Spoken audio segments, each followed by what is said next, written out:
you from the Radio for One studios in Franklin, Michigan. Welcome to the Detroit Cast. Big fan.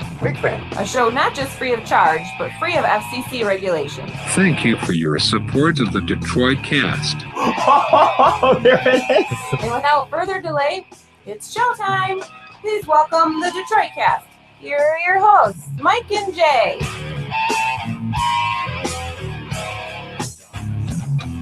Hey, everybody. Welcome to the Detroit Cast on a Tuesday with Mike and Jay. Biggie is here. Mickey is here. Poos is here. The Poos. She's being good. Sort of. Yeah, I just took her out to go potty, so she's good. She'll be good for a while. How are you, pal? Quite well, Mike. Yeah. How are you, more importantly? I'm doing okay. Good. I'm doing all right. You look yeah. good. I do? Yeah. You sound good. Well, unlike what your dad says. Thinks I look fat and tired. Well. So, you know. Mike, you look kind of fat. Kind of tired. He didn't say kinda. There was no Look like kinda. you put on some weight. Yeah. That was his ginger way of saying, like kind of eggshelly. Yeah. Mike, I haven't seen you since high school. You put on weight just like fucking everybody else. Except you. A little bit. Anyway, dare I say a big show today. We got a lot to get to. We've got an accident at Disney. A ride I'd actually like to do at Disney. Me too, dude. Yeah. This is unfortunate. Yeah, it is. You're right. We'll explain in a little while. We got some whales doing some interesting things for not the first time they've done this maneuver. We'll explain Trying later. to warn us, perhaps. Exactly. We got a Panoose transplant. Also for Nirvana fans, I think in the second half of the show, we're going to talk to Nick Stolsby, who's written a new book, I Found My Friends, The Oral History of Nirvana. Very cool book. Love Nirvana. It is a cool book. Yeah, so we'll get into that later. We've got a owl harassment case going on. Our beloved Jeans Hardware. Damn it, dude. I know. We'll give you an update on Jeans Hardware. We got a couple follow-up stories to get to right now. And also, Big E, this is your last show till Wednesday, right? You'll be gone tomorrow. Be joining us from Vegas tomorrow. Yes, I will. Are you excited? Pretty excited, to be honest with you. I know, Really? like, it's only one day and stuff, but, it's me. Of course, Yeah. Big E is going to be attending the podcast awards. So do you have your 3x5 card ready to go? I do not have my speech prepared, Jay, but Got it all up in here? I'm sure I can feel them. So I'm pretty good off the hip. You're just going to plan to wing it? I'll just wing it. I hope we win more so for Big E to give a speech than for us to win. Him out there going, fuck yeah! Fuck yeah! I knew it. Screw you, Lake. Whatever high school Yeah. you went to. What was it again? Lakeland High School. Lakeland High School. All those kids used to make fun of me. Take this. You sons of, even though they're not watching, none of them would be watching the live YouTube stream. Yeah, take this. If you make a big enough scene, though, Right. it could get shared, and then people will. Yeah, see that's a good point. If you were talking about even like the idea of running up on stage, but even if you win, if I just started rambling off shit, like didn't we say we'd be responsible and at least jot something down for? Yeah. him? I I'm get still the going to gist. do that. Oh, whatever. Give him a few bullet points. Yeah. At least to fall back on, right? Jay, As if If we he gets nervous, he gets up there. I don't get nervous in front of people. I'll But just read Jay's bullet points. I want to thank the Drew and Mike show for giving me a start. no, Jay, the bullet points are just the bullshit, right? The fans and the listeners and yada The yada bullshit. that I don't care about The little really. people. But, right? That you don't care about hilariously. I'm just kidding. No, I honest to God, in my heart of hearts, believe we have zero chance of winning anything, but it would still be so hilarious to see E. Oh, God. That's what I hope for saunter more up than on anything. stage. I He'll know. thank Nana and her lightning better bolt-shaped bush. I'm not going to be saying that. Yeah, You will. better thank Nana and your parents for always being supportive. Always believing in my dreams. I love you, Mom and Dad. Tony. I'd talk about my cat. I would really, I don't know. It would be crazy, obviously. The idea that I would end up, it would really be one of those things where people are always like, they always at the Oscars are like, oh, I really never thought for a second we would win. This would be one of those cases where it would be totally like, holy shit, we just fucking won. It's a David and Goliath situation, no question. Yeah, it is. Oh well, I'll be on our networking as well. You know, I'll have my business cards. Oh so boy, he's doing our networking. Yeah, Oh boy. don't be surprised if we don't come back with a few more sponsorships on the line. No, it'll be funny, but we'll do we know yet where people, because people can watch it, they're going to stream it live, Yeah, and we can pull some audio from it. Yeah, where can we find it? E? Or if you can. No, listeners you wanna, can because we're gonna start later tomorrow. Yeah, Just a tiny bit because I've got some personal shit I've got to take care of, and then it'll dovetail nicely though with this. So if people want to check this out for a little bit and then jump on with us, we'll carry it. Yeah, they're on through at them. 6:30 So in 9:30 Vegas, Eastern. 9:30 here, and you can just go to the podcastawards.com, and they it just says they'll stream them there. So I'm assuming there's not a thing here right when you go There'll there be a feed today, there but yeah, tomorrow. but there'll be a button or something that will say stream live yeah. on the thing. And then so what is the plan? That we'll talk to you afterwards? it'll be after it. It'll work out like he said with the later film recording tomorrow. It'll actually work out good afterwards because they end at 8. So I mean, obviously, I don't think I couldn't talk right at 8, probably 8:15. I'm sure, but 8 should be there, 11:15. 11:15 Yeah, here, which okay. will work out Well, with the time schedule tomorrow. We'll figure it all out and see what the best way to do it is. But yeah, plan on a little bit later start tomorrow because for what Jay just said. So Like I said, it works out better anyway. So. yeah, it'll be fun though. I'm excited to see you out there, E, and it'll be fun for a day, a little different. Hell you yeah. know. It'll be weird for me only because I've done vacations before and I've been to, this is not my first time to Vegas. I've been there. This is not a vacation. This is a business trip, yeah, my friend. Of course. Yeah, this No, is on that's what the I was getting company to. dime. Though. That's what I was getting to, though, Jay. My point was, it's weird. It's definitely different for me. The idea of being somewhere just for a day, like literally not, 24 less than 24 hours. Yeah. It's just weird for me. I've never Yeah. done something like that. Hey, you get before. to spend the night in Vegas. You I gotta know. love that, I right? probably won't go to bed, to be honest with you, but Glad we're paying for a room. Well, the room is only for the obvious, Will right? you get shit faced if you win? Oh, if we win, ooh, I definitely wouldn't go to Dude, if we win and you lose our fucking trophy, imagine Do we that. get a That trophy? son of a bitch running around Well, town with He'll a break trophy. it. At a minimum, he'd break it. That'd be, you know what? That would actually be kind of an annoyance because if I did win, you're right, I would have this trophy. Give it to and I Emily. don't- Give it to Emily. 'cause I don't and have she'll enough- see it through for Yeah. us. I won't have Mail it enough to us. time to get all the way back to the hotel to chuck it in the hotel and then hit the club. So it's all You carry it with you like Oscar winners do. right. Yeah, I just walk in. Yeah. I don't know if you heard of this podcast, Words People Choice. They'd be like, no, I haven't. I know, and then I just go Congratulations, though. It's still $20 covered. right. He clicked. Ah, he did. He's excited. Oh, He's man. excited. No, Oh, that'll be whatever. funny. I'm excited for you.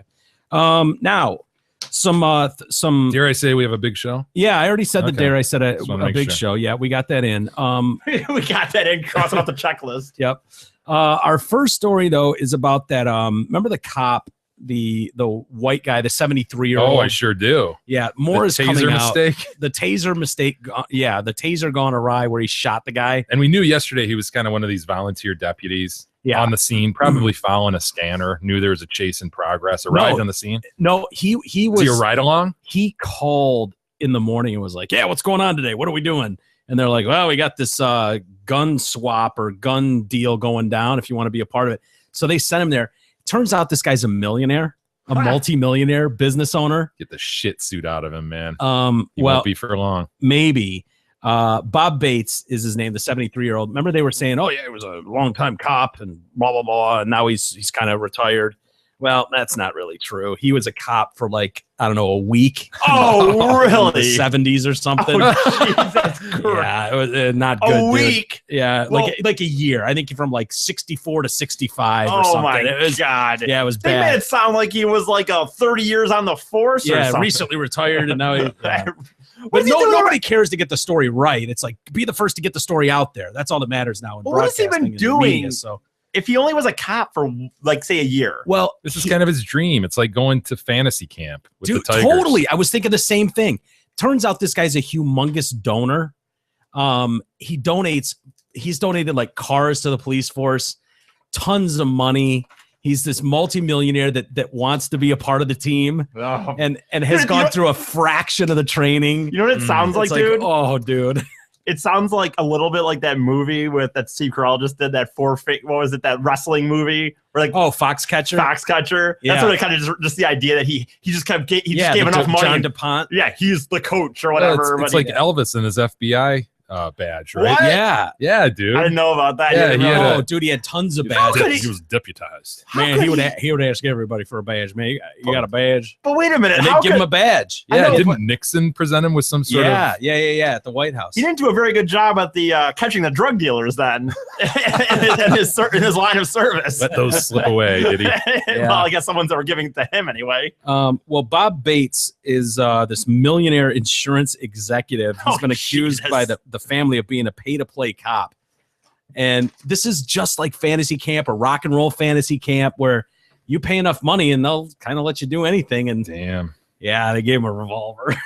He's going to get sued unless we've talked about before the idea of governmental immunity and the fact that cops aren't kind of under the same standard that a normal citizen is. Because Even unpaid ones? Well, that's my question. Yeah. You know, you don't want to chill the cop's ability to do his work, so he can't always be looking over his shoulder like, oh shit, am I going to be sued if I take this action? Yeah. So they give them some leeway and they call it governmental immunity, and you have to do more than something that's just merely negligent to be liable for it civilly. Yeah. But this dude, I don't know where he would fall.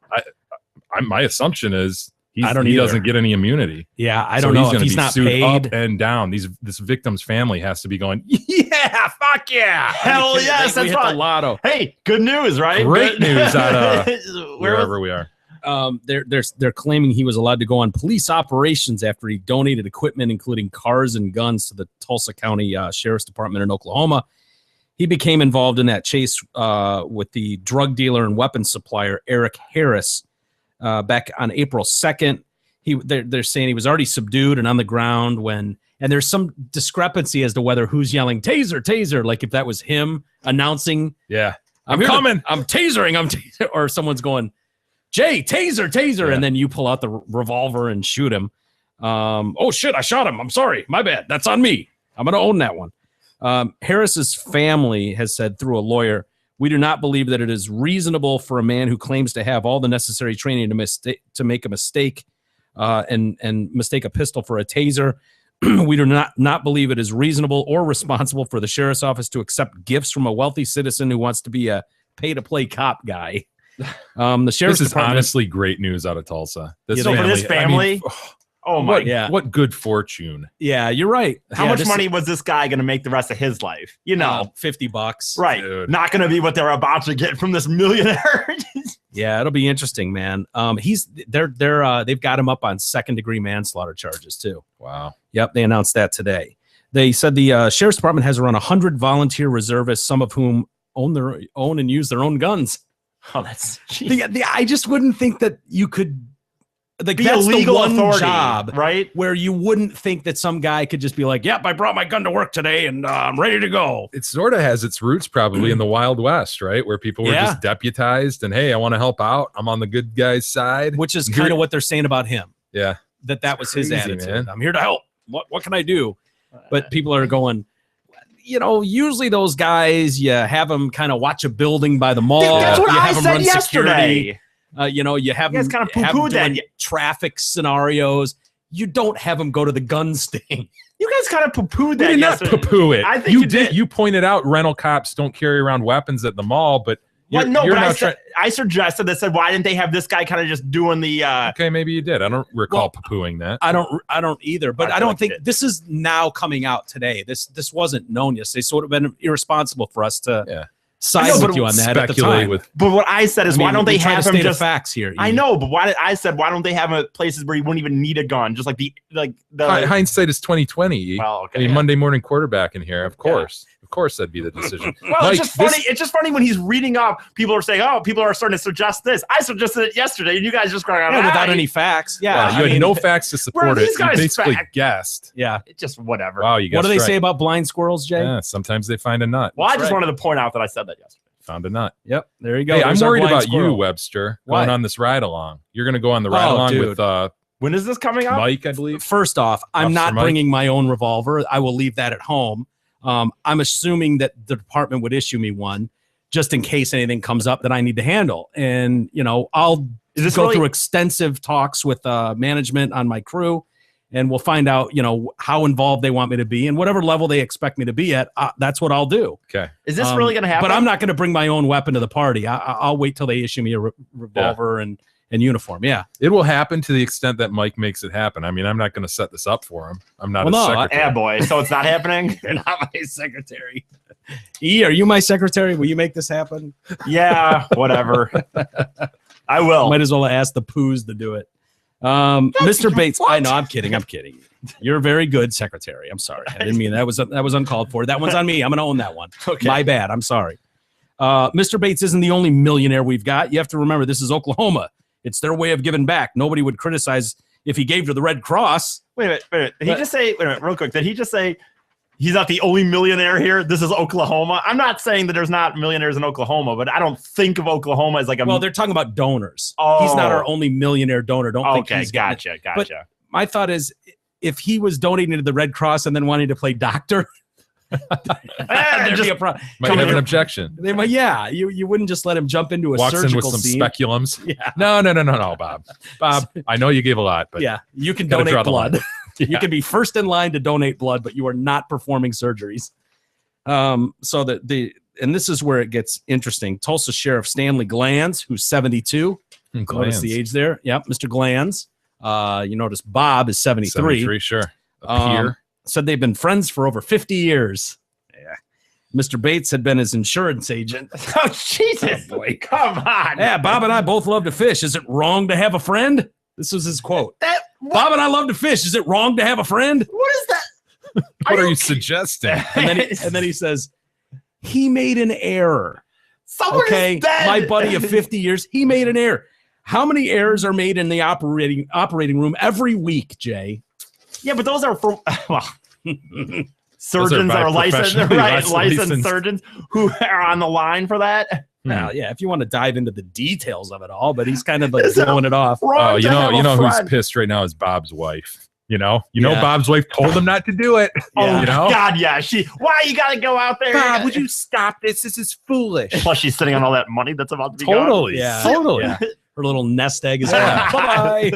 Yeah. Damn it, Bob. This idea of these You guys. think she's sitting there right now? Oh, Just she's son of pissed. she's got to go become a greeter at Walmart now and shit. She thought she had it made in the shade. Yeah, she's going to be wearing a blue smock in no time. It's just, Doing don't the know. wiggly. I don't know why this seems outrageous to me. This idea of bringing your own gun to the party, like some guys, some guy's got an AK, It's the some Wild guy's West, got a dude. fucking, he's got the Dirty Harry revolver with the really long barrel, and it's like, Clint's here with his fucking weapon, great, and he's a ready to million- go. I have right. no doubt that this stems from the Wild West. Yeah, That this is just an extension of that.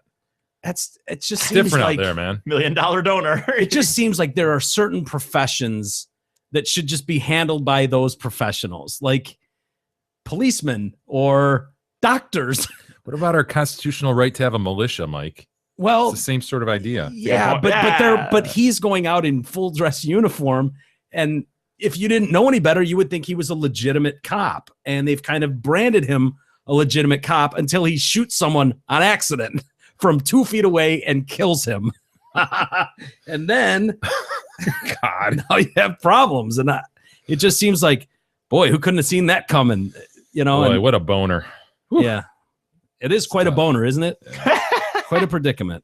And then we have to get to our other officer, Michael Slager. South Carolina murderer. Yep, the guy that shot the guy in the back. He is sitting in jail, as we all know, and they're saying now they've announced that he will not be able to see his newborn child when it comes in a few weeks. There are consequences to our actions. Seems like a stiff one. Well, But that's the way it goes, right? They said for several months. It was revealed today. He'll be refused the right to hold the baby when his wife, Jamie, gives birth in a few weeks. He's only granted video access to his 8.5 months pregnant wife. And so she's got to talk through the glass with headphones on like any other prisoner. The baby will not be able to enter the South Carolina prison. It's deemed unsafe for an infant to enter the prison. So Slager will have to rely on photos because cell phones, internet is all off limits. if this were in reverse, if the guy fleeing had turned around and killed the cop, would we feel bad for him not seeing his infant baby? No, we wouldn't. This is their first child together. there's no age limit, but they've got to clear it through the chiefs at the jail to let them know when it's okay to bring a kid in. But he's treated just like any other prisoner, except for being in protective custody. His baby won't be coming to the prison. He will not be allowed to see the child. Could be several months before he does. Slager had no access to the internet, was under close scrutiny to deter any threat from angry prisoners over the shooting of Walter. Slager was being offered 3 meals a day and recreation time, but was isolated Your eyes get sunburned. from other inmates. Housed in a room with one small window, he has no interaction with other detainees. One prisoner who was released today spoke to the media and was like, "Man, it ain't no Holiday in there." Yeah. I bet it's not. He has to watch his back more than most because of what he did. There's a lot of angry men in there, black and white. Meanwhile, the man who was in the car when Walter Scott was flagged down, gem of a guy. Yeah, I never heard about this. I heard that there was some weird video of his interaction with a cop who came up later. I never watched that. Yeah, I haven't. Good come out of that. I haven't seen that either. What I remember is when it all went down and the dude took off running and he went after him. That guy was just sitting in the passenger seat, I was thinking, what would I do in that situation if I see that interaction going on and then I see the gunshots, my boy being gunned down from behind? I might just open that door and take off myself. Yeah, kind of like how the Bill Murray character in Caddyshack just kind of slinks away after the priest gets hit by lightning. I mean, you kind of okay, blend in over here. Time for me to go. So anyway, he's been identified today as Pierre Fulton. Pierre, yeah, Nice Pierre French guy. Mm-hmm. Absolutely. No doubt. He's 30 years old. He was detained by police as Walter fled from that Mercedes. Pierre's family said they had no idea why he was in the car and how he became friends with this dude. His grandmother, Eunice and Pierre. Yep. Quite a diverse family in terms of naming. She said, I spoke with my daughter, Frenetta, on Thursday. And Pierre had only just told her he was in the car. It was a terrible incident, but we haven't had the chance to speak to him about it. He used to live with me until a couple of years ago, but I don't know where he hangs out now. He moves around a lot. Pierre, who was known to police, had stayed in the background since Walter was shot. He's rejected all interview requests. He's requested privacy until just now, but police released him without charge. He's not suspected of any crime. He has convictions for unlawfully carrying a pistol. He served time in prison in 2005. He's been arrested several times. His grandma added, "He's a good grandson. He cares for his family, but I don't know what he's doing." Come on, Nana. Really? Do you have to throw that little thing in there? I have no idea what he's doing. Great guy, though. No idea what he's doing. Yeah. I mean, imagine your grandma has no clue what you're doing. Pierre has worked as a cleaner, laundryman, warehouseman, but members of his family have lost touch with him. He worked at various jobs over a period of a year. Through the last time I heard about him was in 2006. Nothing since. I don't know what he's been doing or where he's been working at. 2006, 9 years ago. Yeah, some lady that worked with him was like, fuck, I don't know what he's doing. So, yeah. That's our man, Pierre. So I have a feeling no matter what he's involved in, no one's going to give much of a shit about what that was. I think Pierre's going to they're going to swept under the rug. Yeah. This is one of those incidents where this is great news for Pierre. You're right. This is great news. You're right. That guy getting shot, probably the best thing that ever happened to Pierre. Yeah. Get out of jail card. See, good news everywhere today. Yeah, I know, both right? Positive stories. Positive for that family and positive for Pierre. Yeah. That's what we try to do. There's too much negativity. We try to keep it upbeat. Yeah. Keep it positive. Unfortunately, it's going to be hard to be upbeat about. This is a tough one, Mike. Yeah. This hits home. And people that know this show will know this place, Gene's Hardware, where Jay and I spent quite a bit of time in our youth dicking around. On the clock. Oh yeah, this is back in the days of an actual punch clock. We'd go in there. It's funny. Neil Rubin did a piece in the Detroit News about Gene's Hardware bites the sawdust, another classic gone, and he's got this story about Gene's Hardware who closed their doors on Saturday. And it's funny, the picture they used. Dude, Jay the four individuals in this picture, we knew them as our managers in 1989. 90? Yeah, 89, 90. Jay and I worked with all four of these people.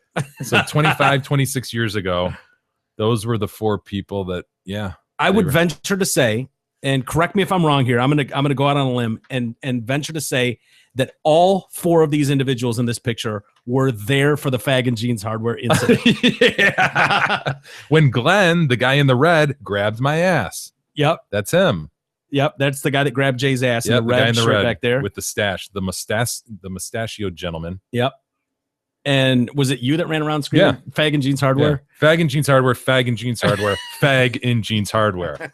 I screamed it up and down the aisles as he was chasing How are me. you not fired? It was No a idea. different time. Yeah, back it then. was a different Not because of the fag thing, but just because of the fact that you're Yeah. running around. A crowded Saturday afternoon. Yeah. Bunch of guys in there for just the right copper fitting. Yeah. Looking for a certain piece of glass to be cut wrong by Mike. Mm-hmm. A ball cock. They're Yeah. looking for all sorts of things. PVC. I remember lots of PVC Fuck. stuff. The cutting of the glass. I could make a hell of a key. One thing I could That do was was the go in most that fun. little box. The and make a key. KW1. Yeah. The Oh, you KW1 got it. was the most You got popular. an SC1. Okay, pretty popular key. Let me handle that for you, ma'am.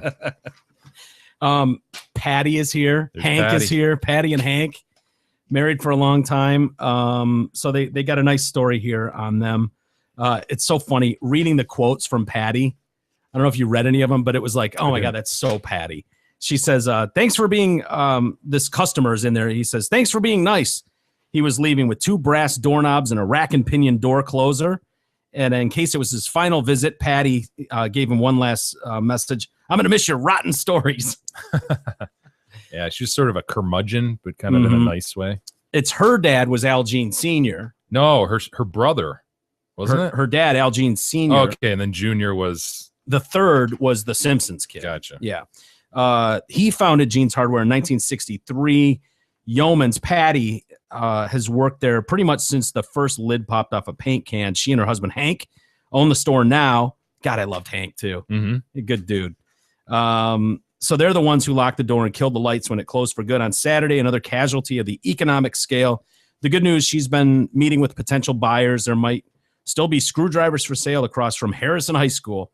The bad news is just another classic old school hardware store bit the sawdust. Dude, boy, did they hang out a long time, though. It's amazing how long they hung out. Seriously. I think there's a lot of people in that whole Farmington Hills area. Like my dad would go out of his way to just go to Jeans Hardware and not go to Lowe's Yeah. or, you know, Just to one of the, support the local guy. totally. Like Yeah. there was a lot of people around that area that would go to Jeans. And to their credit, they were known as the place that had everything, and they had really helpful managers, at least. Yeah. Not so much us, but yeah. The younger guys didn't know dick, but the managers knew a ton of shit. bless you, E. Sorry, dude. I tried to freaking move over, but You know, they were expert tradesmen in various areas, and so you knew that Oh! you could go in there. what? I Look know. what he just I did. was going to let it go. Look I was what he going to let it just go did. because Jay's pouring his heart out right now. I And know. fine. You Did want you to bring bless him? It was just a reaction because that's my bad. That How was weird. Bizarre. Very weird. He sneezed, and then you said, "God bless you." What a I didn't strange say thing. God. the I just weirdest said thing I've bless ever you. heard. Bless you. Yeah, it was odd. I know. It woke Izzy up. Way to go, E. Sorry. You got a weird sneeze, by the way. That was weird. It's kind of rare. It I've only sound- heard him sneeze probably 4 times over Sounded the last messy. year. It's very messy. It's just out of control. I didn't know it was coming. That's why. I don't know. And by nature, sneezes are out of control, but that was extra, man. Yeah. I didn't have Like, time did you to. piddle there I don't know what that a little means. bit in your pants? Piddle. Piddle, dude. No. Yeah. Piddle. You've been working on the Kegels, by the way? No, I have not been Kegel, working on Kegel. Kegels. Have you? Just did one. Me too. Mickey just did one. You committed to I'm doing 500. You told me the I other committed day. to 500 a day. Yeah. I've not lived up to that commitment, but I'm going to keep working on it. Are you? What do you have to do? You just. I'm doing it right now. What is it? Tighten Squeeze the- your pee hole, dude. Yeah, squeeze your pee hole. Okay, I just did one. Not with your One. hand.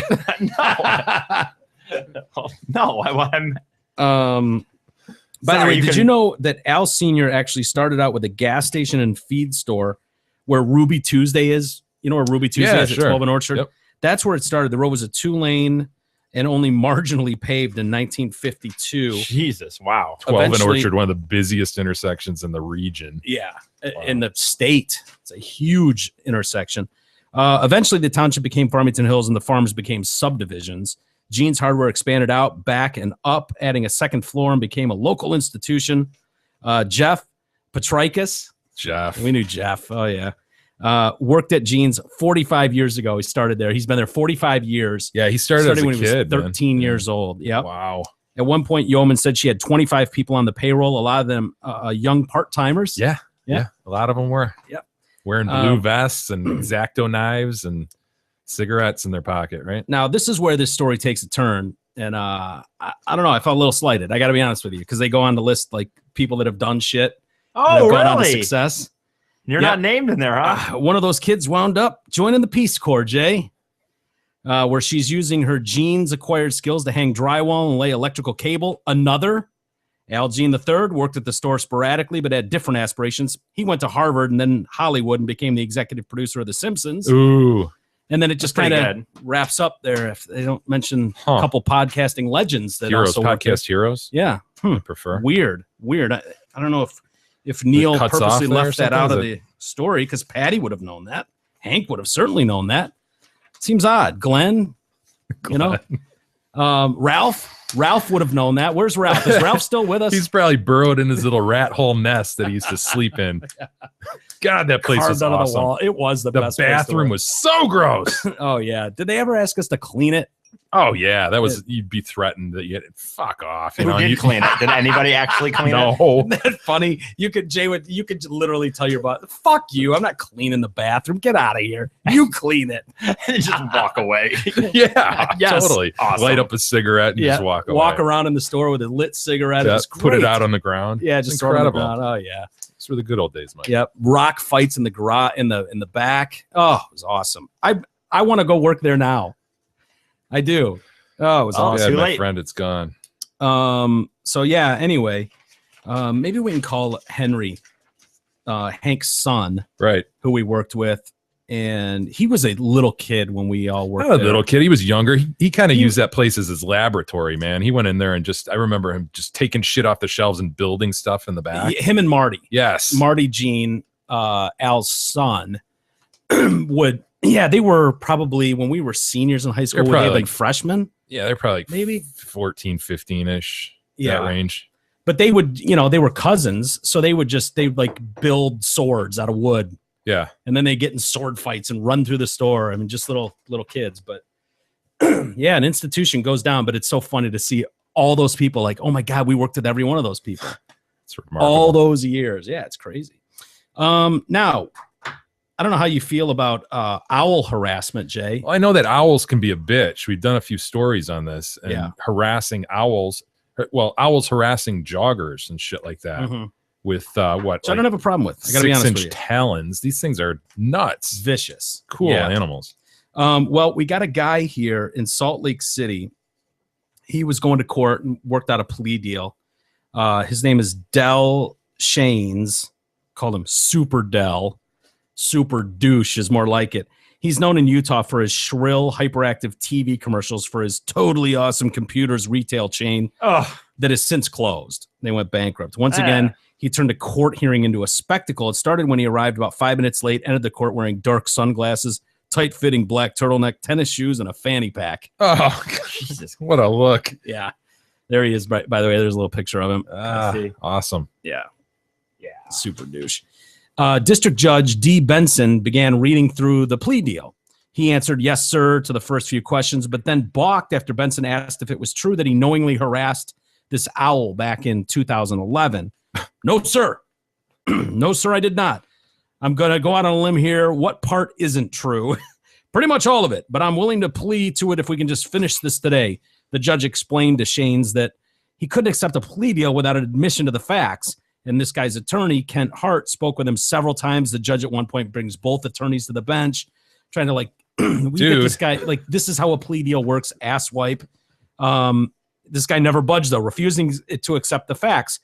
Do you not see the conundrum? Shands told the judge. I am not an evil, horrible guy, and I'm not going to lie. Benson said nobody was accusing of being evil and reminded him that nobody was forcing him to accept the deal. You don't have to, and believe me, I don't care. This is all up to you, the judge said. I love that line. You don't have to believe me. I really don't care. Yeah. Do whatever you want, dickhead. So he refused again, so they ended up ordering the case to trial. He's pled not guilty to the misdemeanor charge of knowingly using an aircraft to harass wildlife and pursuing a migratory bird. You want to see the video of him? Absolutely. Because he's innocent. You got that there, Mickey? It's unclear when exactly this amateur paragliding video was shot. See the bird once there in it the hit bottom? YouTube Saturday, it went viral with more than 50,000 It's views. following it, yeah. People outraged the pilot is Absolutely. doggedly pursuing an owl just off of Utah Lake. And what happens next is potentially criminal. Who's the predator? I kicked an owl's butt. It's animal cruelty, and it just feels bad. It gives the sport a bad name. We all This is know the president with of the almost U.S. certainty Powered that's Paragliding Del Shanzy, Association. and he Big has group. an enormous reputation in the sport for doing things that completely disregard our reputation. The Humane Society of Utah also believes it's Del Shanzy. His face is not shown in the video, but the former computer store owner, who's had numerous run-ins with the law, is also infamous in the paragliding community. Shanzy was arrested in 2011 after posting a video on YouTube paragliding from a There's longer historic video of monument him in Oregon. chasing the bird. We visited his business in this Sandy Industrial Center. He didn't answer the door, but said over the phone, "What in the world are you talking about? Don't try and blame anything on me or I'll sue you." Whoever is in the video is not alone. I wanted to kick his butt. Dude, is that wicked? I just kicked that owl in the backside. Did you kick him twice?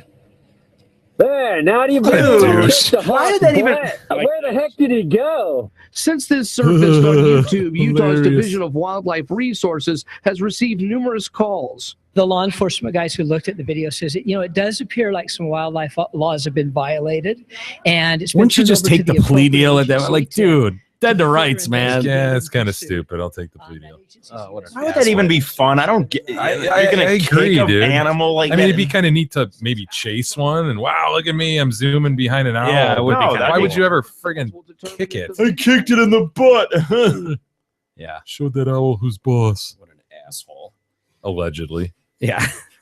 Would that be hard to prove that What? it's him? I don't know, man. I mean, if he's just denying it, I don't know. I don't know what voice expert or something you get to try to match him, and you get maybe some fact witnesses to say, oh yeah, he was with me, he was there, he posted this, whatever it is. They could probably track it down electronically and figure out. Yeah. Where Would it be worth it? No, none of that shit's worth it. They're interviewing this friggin' national wildlife guy. Oh, several wildlife laws have been broken. Okay. I think that the owl actually looked kind of fine after that.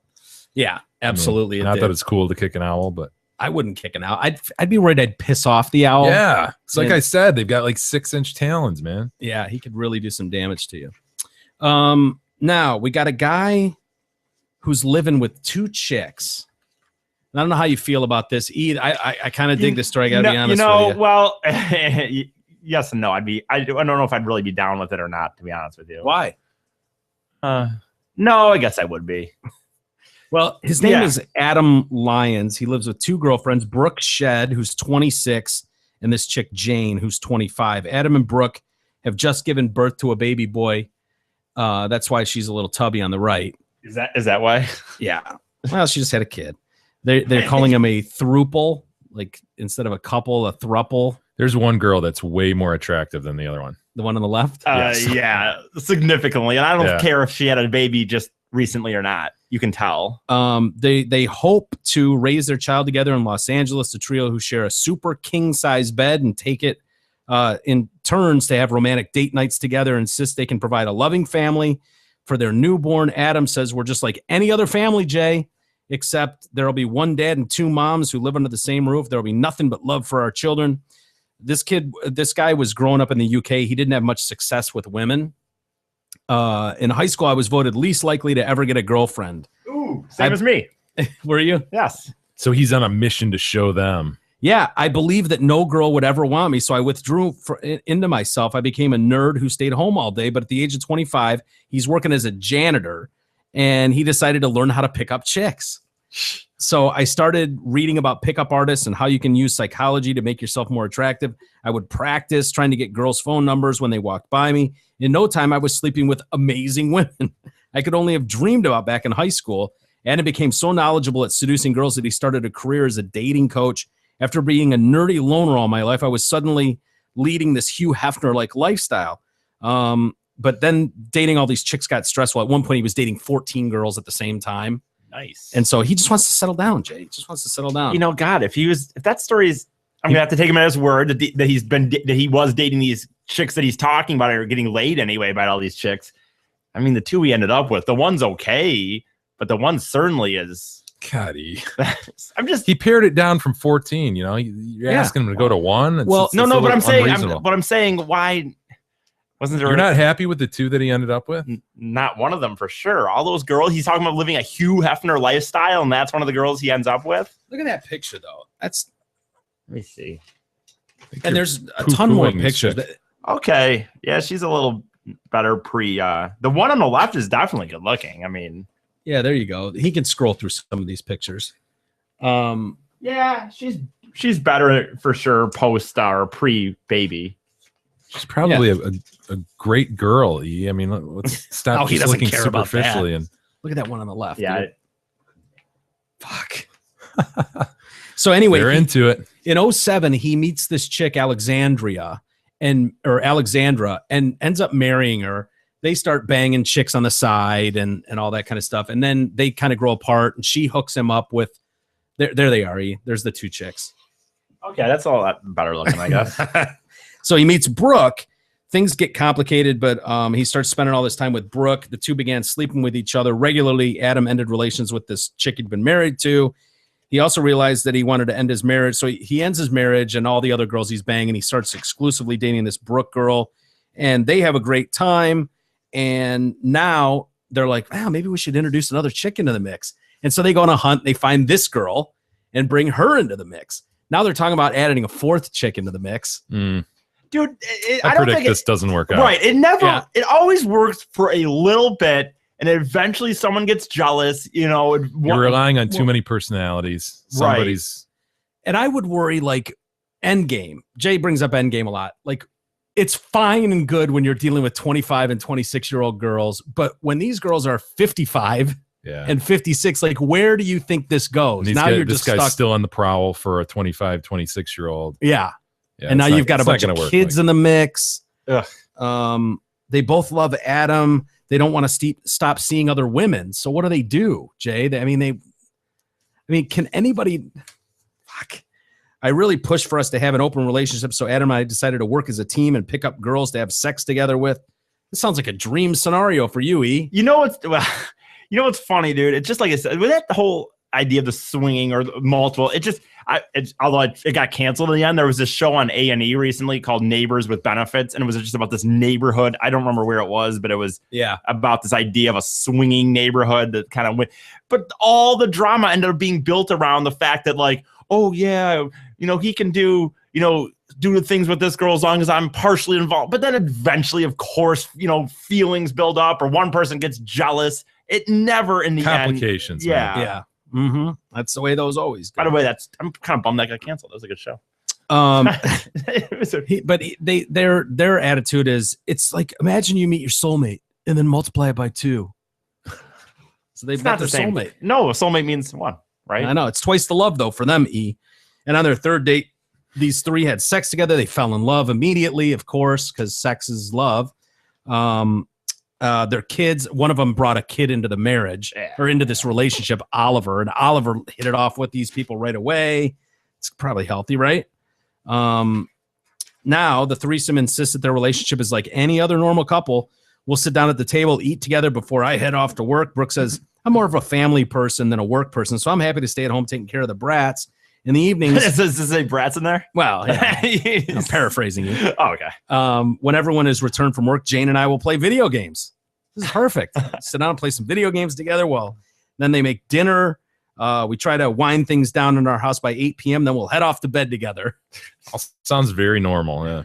Yeah. We have a California king-size bed for all 3 of us because a normal double bed is not enough. Occasionally, the 3 of them like to involve a 4th partner in their sex life. This sounds like a win-win-win for Adam. Right, for the guy, it's probably... You know what I mean? Like, what if the girls went, we're thinking about bringing another dick into the mix? Right. Like, whoa. Would he still be cool with it then? Or is it like, you can bring 20 chicks in here, of course. No way would it be cool if all of a sudden they're like, well... Sure, they've had that conversation. They're very open and honest with each other. Right. All of a Sure sudden they- they bring E into the mix. Is there any change? Like, a guy, you're right. Like, he'd always be fine with another girl. Oh, let's bring my friend in. You'd be fine with another dude. No, I would not. Come on. Your Selfish. actions speak louder than No, I anything. would not. Mhm. That was mental. So anyway, they're on the hunt for a fourth partner. I don't know if you want to try and get in there. They're in Los Taking Angeles. resumes. I want girls, Jay. Dude, you got a built-in family. Just add E. I don't want I barely want a family, let alone a built-in family. Someone's making you dinner. They've got awesome video games. Plus, you get to bang those two. What's our family missing? A retard. The girls, I'm fine with. We're inclusive to all, even retards. Mongolism. Righty? Yes, sir. Hey, DetroitCast listeners, do I have some great news for you? Right now, you can lease a new 2015 Taurus SHO for just $293 for 24 months. If you're not familiar with the Taurus show, let me share a couple of little details with you. She has a 365 horsepower twin turbo EcoBoost V6 engine. I got called out by somebody yesterday for saying EcoBoost. Yeah. So yeah, my bad. What? Oh, EcoBoost. I didn't EcoBoost. catch you saying that. Yeah, I said Echo yesterday, I guess. All-wheel drive, pimped out leather interior, fat 20-inch aluminum rims, and all this with wicked style, fuel economy, and roomy interior to boot. So if you aren't already diving into your current dull ride to head to Zot Ford and Holly, I suggest you do it soon, because leasing a $47,000 Taurus show for just $293 per month, it won't last long. I promise you that. Hurry down, because this deal is only while supplies last. Zot Ford and Holly, get there. Before we go to break, should we do a quick Ask E? Absolutely. It's been a long time since we did an Ask E. It has. In fact, there was one I had in here. Maybe I can find it real quick. That I wanted to ask him. In the meantime, I can ask him this one, which I found earlier today. About this was to Dear Colleen. Here it is. So Is it the original one or the one? No, this is the one I found today, but we'll ask you a couple of them here. So we got Dear Colleen. I don't know what to do about this baby. Yeah, I have been really stupid. Yeah, you have been, because you have a baby. Well, oh, sorry, that's not just. Oh, sorry. Yeah, it's not just that she got pregnant. Oh, I went to a party recently and got very drunk and had sex with all the guys there. Awesome, Dude. awesome. Her words.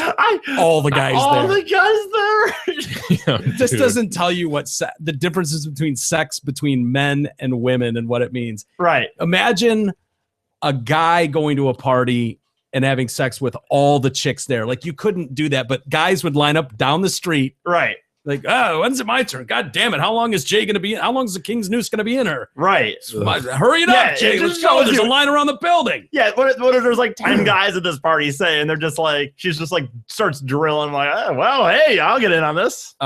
There was porn on the TV, and stupidly I decided to copy it. Now I've discovered that I'm pregnant. None of the men wore condoms. They all barebacked her. How many did she estimate?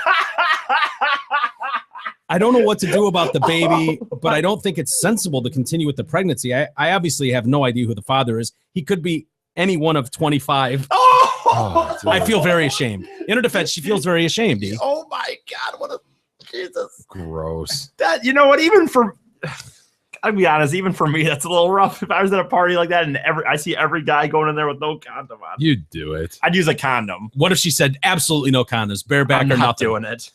Yeah, you would. I don't think so. I don't know. I don't think so. So what do you think? Maybe if I'm first. And so what is the question? What should she do? Should she, She how wants old to did you say how old terminate- she was? I forgot. Yeah, she's 83. No, I don't know. I don't how old remember. she is. What does it matter? She's obviously a She's princess No, you know child. what? God damn it. Because the problem is I'm not a, God, I don't really, not an abortion, not one for really, you know what? She should have the kid and give it up for adoption. She should definitely not keep this freaking kid. Are you? She's not fit. No, I gotta say, I don't think the concept that you would go to a party. I think you got to terminate. I don't think that story's just too wild that I don't think it's fair to the kid. I think the kid would say you should have terminated. No, I'm gonna go with have the kid, but give it up for adoption. Do not, raise this kid, please. all right. Jay, would you have the kid too? Yeah. How do you Because guys feel about adoption the is a good rape option. thing? Do you think abortion is cool if there's a rape? That's a tough one. I know it is. Yeah. No, that's it's. tough. I mean, no, it's not. I know it is for you, but it's not at all a tough one. Yeah. No. You think it's a tough one? E, what do you think? yeah, I'm really torn on that. Oh, wow. All right, and then we've God, got 25 guys. What? So gross, dude. Jesus. awesome. Barf. You imagine like being number 22, 20. Yeah, like oh, maybe one or nobody's two. worn a condom. Yeah. I mean, just how that just needs probably just feels like a slip and slide at that point. And they're, Or it's and they're just all a coming. Sahara Yeah, just a- desert. Well, I venture to think it's just a mess of garbage just falling out of it. Yeah. And she doesn't. Would you rather be 22 or the caboose? I mean, at least if you went last, it's like you're bringing up the rear and No, you kind of want- closing it out on a I high think note. you want to move up as far as you can. I think if I'd you're not in rather the be top 22 5, than yeah, 23. top if you're not is- in the top 5, I'd rather be the caboose. Oh, no way. Yeah. It'd be 6 before I'd be the caboose. God, I gotta. What kind of? How did this even? I That's just grim, dude. That's yeah. grim. She must. Mm. Yeah. Yeah, it's a bummer of a story. What are you gonna do? So you All right. think it'd be dry as a Sahara desert? I Oh, think it'd just yeah, be I think- sloppy as all heck. I think it, Right, with all fucking ejaculate in there and shit. Yeah. Oh God, yeah, I forgot about that part of it. Yeah, you're Because probably right. clearly these guys are. Some of them are coming in her. Obviously. Yeah. Someone did anyway. What a night! Imagine waking up the next morning and like Damn. that'd be a rough one. All right, and then we got this one. E, tough question. I think I know where you're going with this one. I think I know where Jay's going. But anyway, my friend, a My pro-life friend. a pro-life activist who pickets abortion providers, recently got pregnant from a fling. Shockingly, she decided to abort. Oh, really? The rubber hit the road. Yep. Really nice to sit there and chant it, but then when it happens, Yeah. She says she came to me for help since I'm pro-choice. I helped her fashion an elaborate disguise since her appointment was at a clinic where she had often protested. Oh, Jeez, dude. at least drive. Can't you just drive up, 50 miles and go somewhere different? Yeah. It's the best one in town, man. It's the best one around. She Yeah. knows that. That's why she's picking What a it. hypocrite. I drove her to this appointment. I doubted that she would go through with the abortion, but she did. To my surprise, she continues to participate in anti-abortion protests, even at that very clinic. Oh my A God. part of me wants to show up there and denounce her, but she is my friend, and even if she weren't, I doubt I could do something like that. However, I'd really like to know what she is thinking. We have not spoken about her abortion since the day it happened. Is there a good way to bring this up now? That's some bullshit, man. Isn't that shitty? That's some bullshit. What would you do, E? I'm somebody who, which is in my life with friends and people I've known, has been good and bad to me at times, my policy. And that's been, for the most part, I'm pretty honest with saying how I feel about some things. I got to be honest. I don't know if I'd show up to the place necessarily, but I would absolutely call her out to her face about this. Would you call her out? Is it your business? I mean, is she hurting you? Is she affecting you? I would call her out. Here, let me. I would call her out too. Well, I'd be no, like, hey, Jay. what about Jay? I would call. What are you doing? Just what's your thought process? I would call her out when I heard her talking to me about going to other protests. That's when it would be like, whoa. Yeah, that's where I think I would. I wouldn't draw just the like line bring too, it like, up. I'd be kind of like, so can I ask you? Yeah.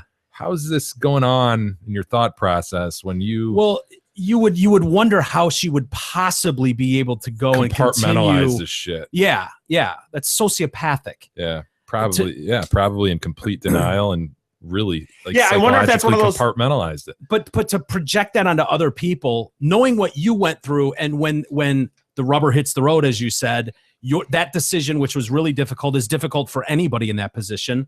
When you got hit with that make or break moment, you chose to go this route. How dare you go now and tell other women how they need to react and how they need to behave? Like, that is fucked up. I could almost shit. see somebody who had one and then decided like, wow, I really regret that, and then be on the forefront. But to be on the forefront, then have one, and then be on the forefront again. That's pretty weird. You're right, Jay. And go to great lengths to hide the fact that you went there. Yeah. Kind of in disguise, getting a ride there, and then going back and picketing those places. That's bizarre. It's almost like you're making it about you at that point. Exactly, dude. If someone had one, I could then see them coming out and say, look, I did this. I regret it every day. I think about it. Yeah, I'm sure a lot of people are in that position. Dude, you're right. And the other thing is when you said, what did you say? Psychopath? Not psychopath, but sociopathic. Yeah, very Dude, much I wonder so. if she's one of these people that just, what is it? In her mind, she'll just freaking blank it out and just like it's never happened. She just Just Jigs, crazy. that's I think they should. You should be taken off and have that ability to even protest anymore for that cause. If you've gone that road, like I totally fuck, you agree. lose your privileges to be part of the team. how dare her I know. say anything to someone walking into a clinic after she had done it. And, Yeah. Well, let's see. We got one more question for you. okay, E. God, these aren't as awkward ones as I think you'd think I normally would say. I know. Well, they both fell into the abortion category, know. and you're really strongly against it, so it's not quite fair. But that one was so hypocritical. It was like, oh, fuck this chick. Now we got someone. My best friend since college died suddenly, and prior to her death, we had Did talked she about get all A's? That's the big rumor. If your roommate dies in college, you'll get all A's that semester. We have heard that. There was always sort of a I always glimmer wondered of if hope. that was a so real there's thing. always great news. Yeah, Yeah. no, I've heard that too. That's true. That you Yeah. can You just petition. they get sent home and you get all A's. It doesn't have to Why? be like, Why would they? Couldn't you just invent, like, find someone in the paper who died every semester? well, and that be was a like, movie "Ah." one time. There was a movie based. I mean, I'm sure there's several About the things. person getting all A's. That has to have a root somewhere. Right, because yeah. that was totally the rumor. Oh yeah, dude. If your roommate dies, you get all A's. Yeah, I was watching I was watching a story on something very similar. Watching recently. your stories. I was watching one of those news stories, and some kid mentioned that for some death. I can't remember what it was. Might have been it wasn't the Boston bomber. Someone associated. I can't remember what it was. But yeah, recently I heard a story like that where it was like, yeah, I wasn't able to go to school, and I don't know if they got all A's. Well, or if that's they- the whole thing. That's the yeah. whole hook. Like, why would you get all A's? Why wouldn't they just kind of dismiss you and go, all right, we'll refund you for that semester? Why would they give you all A's? Yeah, why would they give you credit as if you Yeah. excelled Like in the your roommate class? dies like three days into the you get all A's. Why? Yeah, Why would that be? yeah, because they're going through a tough struggle, Jay, and that's the least you can do is give them all A's. The least you can do is give them their money back and send them home and say, you're still in good standing. Either way, I don't know if this individual got all A's. All right, that's not where you're going. Not where I'm going with this. That was not the question. Do they digress. deserve all A's? Right. Anyway, So anyway, so they had this conversation about getting custody of her children in the event of such an occurrence. She was single mother by choice, and fortunately, she could afford to do that. I have been with her from day one and have watched her babies grow up, consider them to be as much mine as hers. No, not really. She had been estranged from her family for many years, so there was never any question as to who would care for them if she was unable. Some months before the accident, I became engaged, but now that there are kids in the picture, he has put the brakes on the engagement. I don't blame him. He always seemed to like children and had expressed interest in having a family, but now he is saying that he isn't so sure he wants the responsibility of taking on a pair of grieving 5-year-olds. I am naturally very hurt, but agreed that if he doesn't feel he can commit to being a father, then we cannot be married. How do I explain to people who are expecting me to get married in the next 9 months that it is no longer happening without going into all the details of our life? Just say things that, my God, it just didn't work out. We're not getting married. That's crazy. No, I mean, you could easily just. Yeah, why do you owe all these people this big You explanation? don't. You just say. Well, imagine if you're showing The Rock off on social media and, oh my God, we're getting married at this church in 5 months. And then all of a sudden, out of the blue, your friend dies and all of a sudden your engagement's off and you have 2 new kids. Like, I could see. I where think that you would be- explain it to a few close friends that you actually talk to, and the rest you just say, we just decided it wasn't working. What would you do if you were in that's your girl? You met the girl E, and then all of a sudden she has a friend Are you that you didn't serious? even know This is a died. real and stuck question? stuck you with a couple kids that she cared for. Are Is you this- still in? Real question. You really asking me this? What if she's the See ya. breadwinner? Out. See ya. What if she's the breadwinner? She's Ooh. making good coin. Right, bunch of money involved. How much is she making? Like 6 figures? Yeah, Sure. sure. If she's making 6 No, figures, she's making 6 figures. do I have to She's doing- work? Could I Not stay if at you home don't and want watch to. these kids? Yeah, I mean that's your primary role. If she's making enough that I could stay at home, maybe I'll stick around. But other than short Dude, of these that, kids are between the age of 18 months and Ooh. 4 years. yeah, and they're You handle grieving. that, The E? 4-year-old is a grieving mess. Yeah. Kind of a pussy too. ugh, Bed all yeah, of it. like crazy. You're asked to yeah, I change a might lot still of be things. out of there. Yeah. But for sure, the only way I'm staying is if the situation is so good that like I might not even have to work. She's just like, if it's anything short of me having to still be at work or still doing the Yeah. grind and watch these kids, and that I didn't have, Yeah. see ya. Yeah.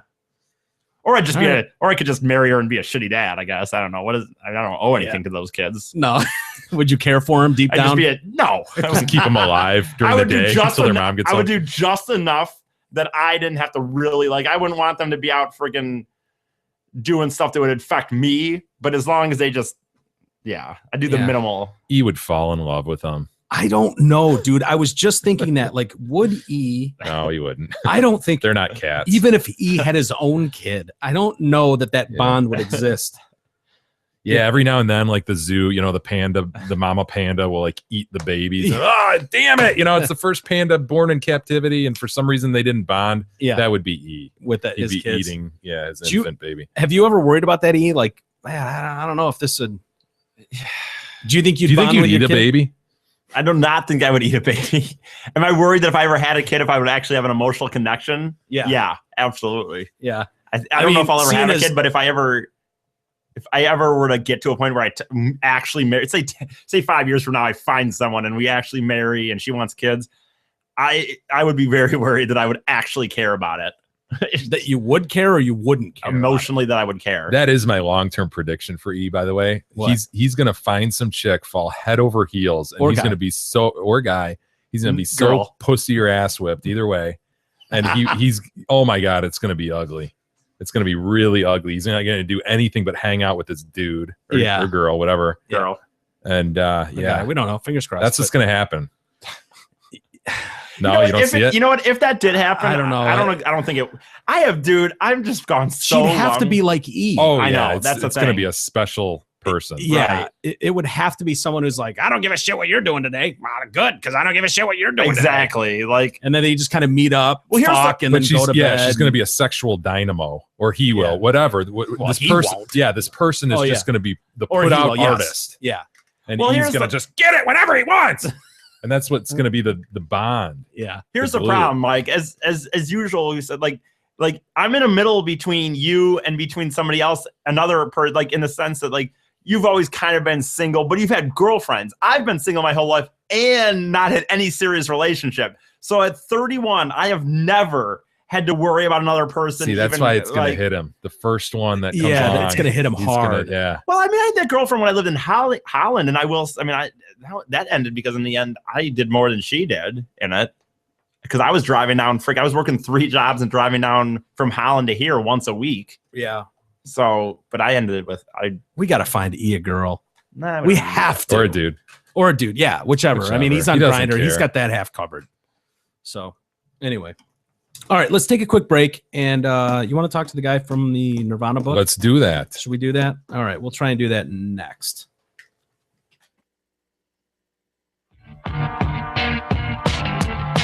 The Detroit Cast continues after this short break.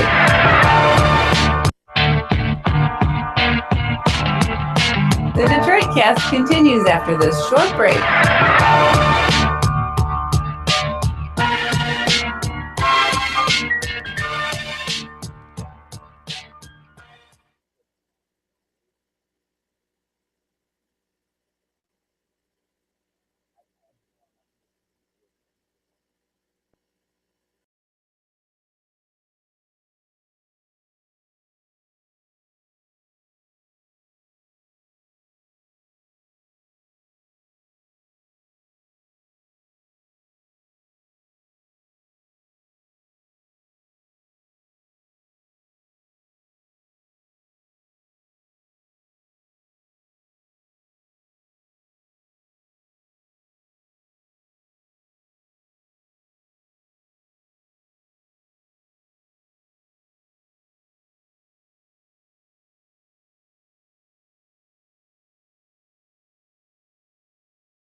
Hey there, Detroit Cast listeners. It's Steve Gabarra, the general manager at Zott Ford and Holly.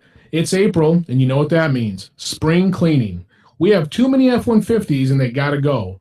Right now, get over $14,000 off a brand new 2014 F-150 Super Crew XLT 4x4.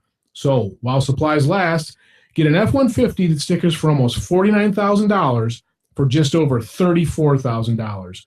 Do the math, because we all know Big E can't. That's over 30% off a brand new F-150 at Zott Ford. Friends, hurry in. With a sale like this, our supplies won't last long. Check out our incredible deals and our massive inventory at ZottFord.com. That's SZOTT.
Detroitcast continues now, bitches. Here's Mike and Jay. All right. Welcome back to the Detroit Cast on a Tuesday with Mike and Jay. And I'm sure we got a lot of Nirvana fans out there, right? I gotta believe that, yeah. Was that your favorite band from that era? Dude, to me, it kind of like screams college. You know, because Nevermind hit in September of 91. So that was my freshman year in college.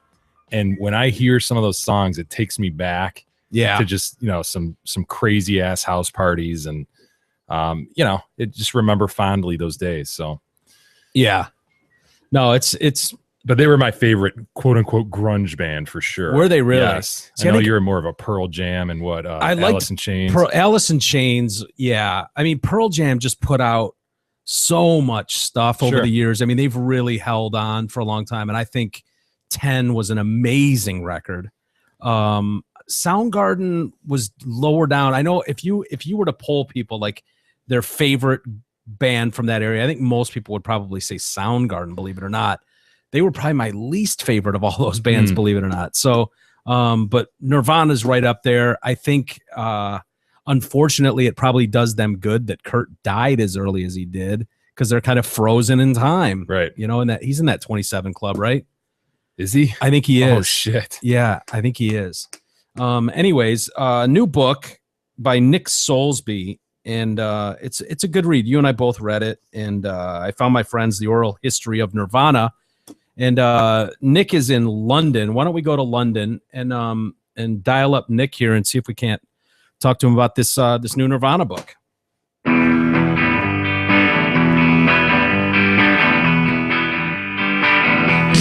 Hello.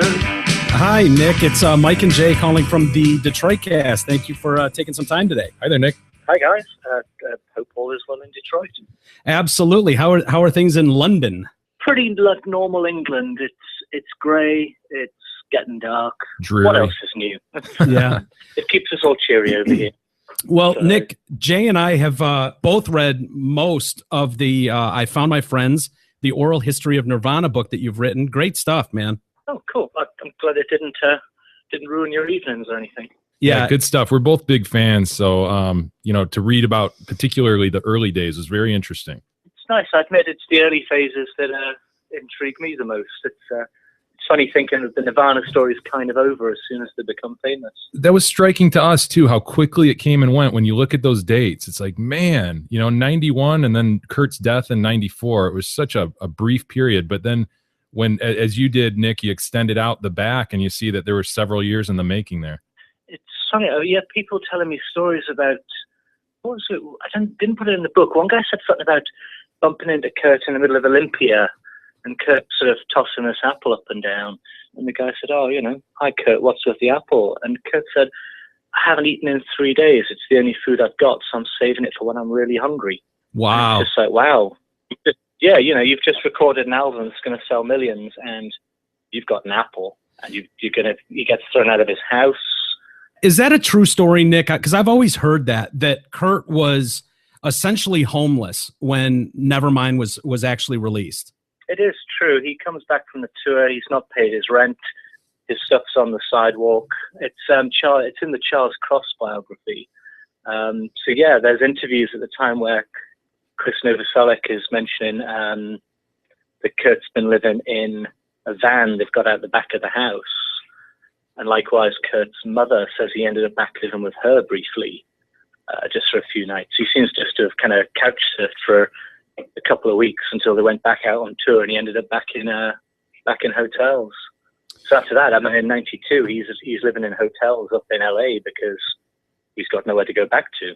Yeah, the oral history style that you write in this book is really interesting. What an epic endeavor in terms of trying to track down people and follow up on leads. And you talk to hundreds of people for this thing. And you really, it's a different kind of writing where you're trying to probably organize all these different people's thoughts, I imagine, and trying to put some sense of organization to the thing. But it's really well done, and it's a fun read. Oh, thank you.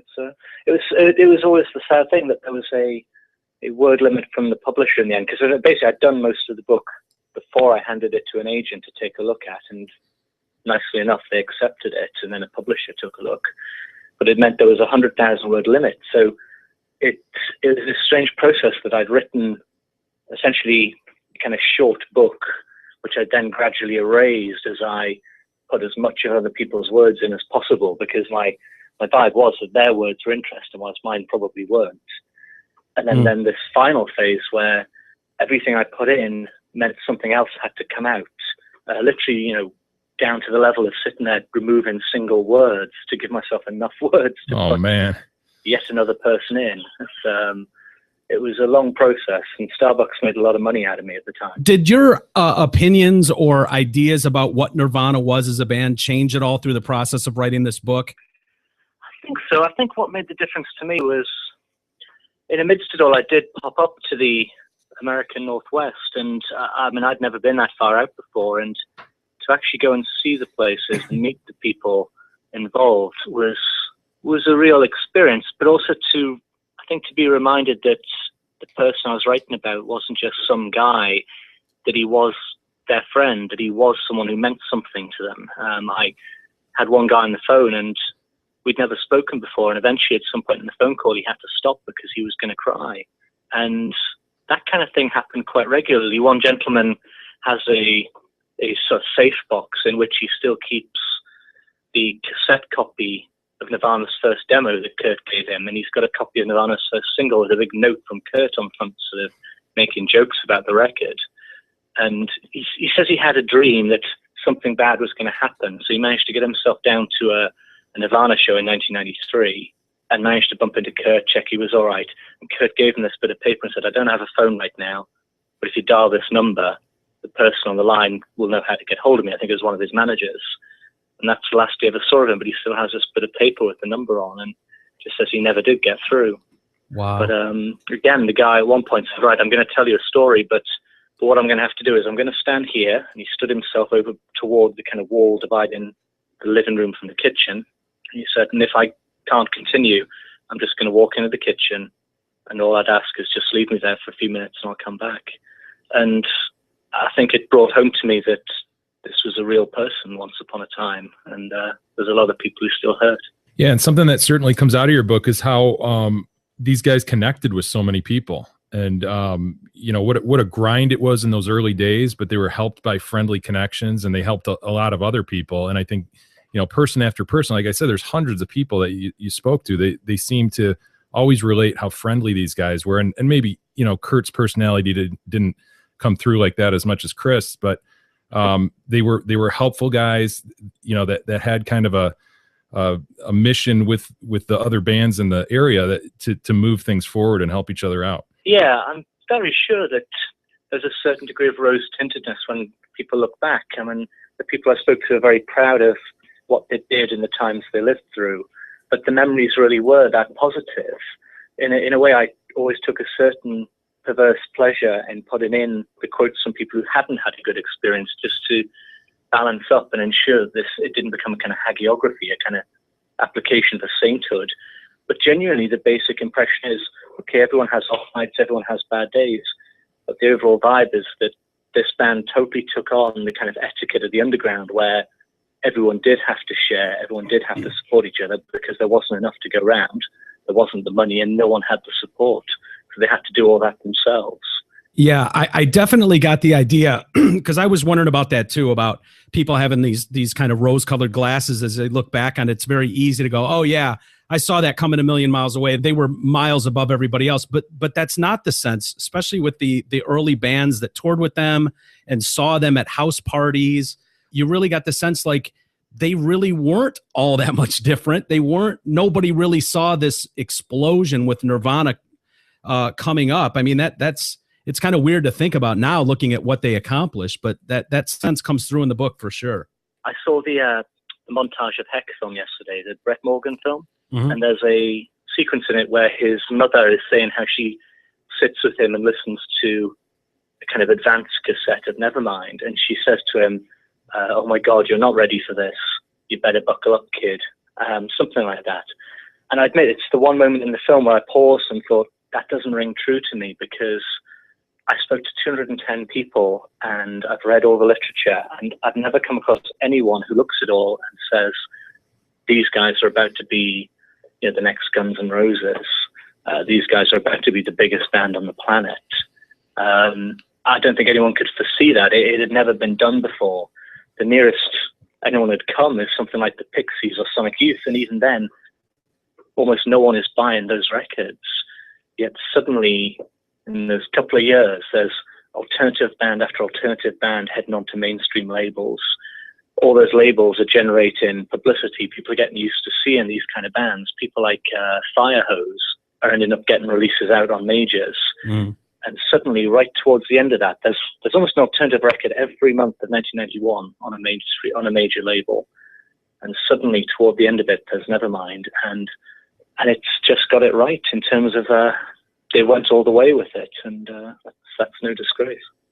Did you get the sense that there was a lot of resentment? I can only imagine what that's like. You think of Pete Best with the Beatles and situations like that, where you've got a drummer in a band like Chad Channing or Aaron Burkhart or Dave Foster, these guys that kind of man that drum seat for Nirvana, you know, right up through Bleach until Dave Grohl joins the band, and then they just blow up to be the biggest band in the world.